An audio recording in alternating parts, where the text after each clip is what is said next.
4 حالات ما ينفعش توزن فيهم نفسك تماما. تعال اعرفك ايه هما الحالات دي.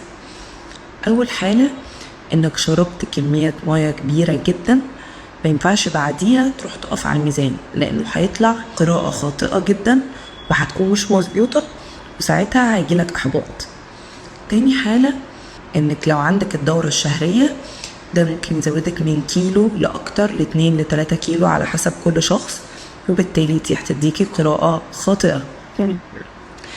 في الحالة الثالثة حالة تناولك للفاست فود أو الوجبات السريعة. اليوم اللي هتاكل فيه الفاست فود وتاني يوم غالبا هتلاقي وزنك زايد، ممكن بعد كده الدنيا تتظبط، فبرضو هتبقى قراءة خاطئة.